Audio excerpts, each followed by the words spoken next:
زمونږ د دې واک مقصد دا دی چې د پښتو ژبه د ډېر وخت نه د دې څلور خپې دي خو دا په یو خپه باندې روانه ده.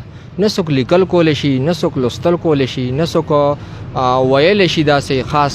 نو زمونږ د دې واک مقصد دا و چې په دې زلمي کول کې د دې لیک، د دې لوست او د دې کول، ځکه چې دا واحد داسې ژبه ده چې دا لوستل هم شي، لیکل هم شي او کول هم شي.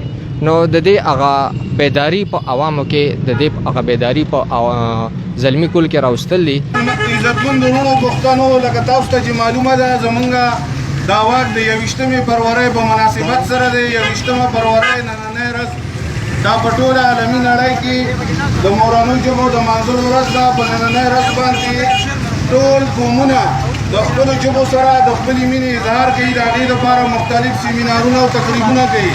مونږ هم دې ځای کې د کارخانو د چوکه پورې د واک اهتمام کړی دی چې دا د روان دی. تاسو ټولو پښتنو ته دا درخواست دی چې زموږ سره په دې کې شرکت وکړي او د خپلې ژبې سره د خپلې مینې محبت اظهار وکړي. زمونږ د وجرو ژبه د ټولو پښتنو ژبه.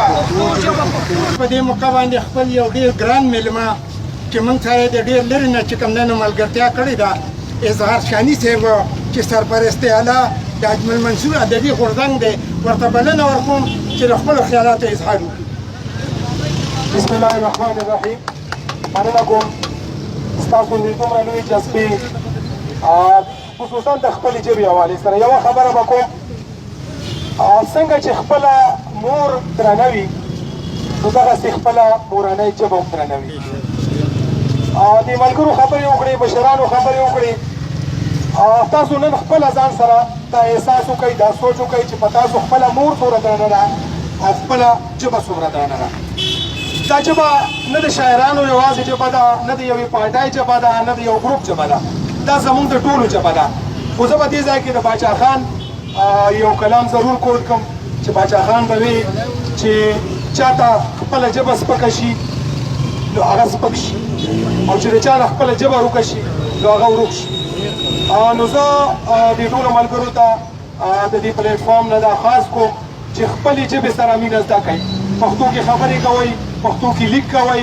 خصوصا که تاسو کتلي وي یو بل ته خطونه لیکو یا څه میسج لیکو نو په اردو کې لیکو.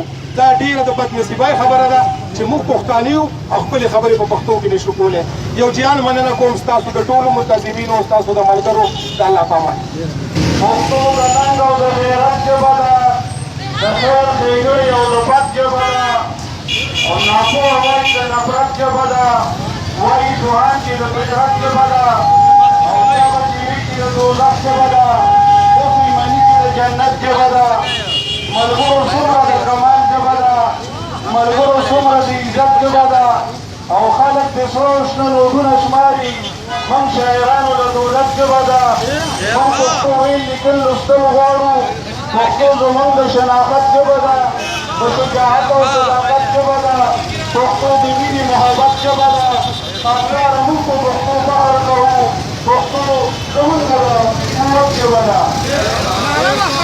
زموږ د مینه ژبه، پښتو ژبه، پښتو ژبه.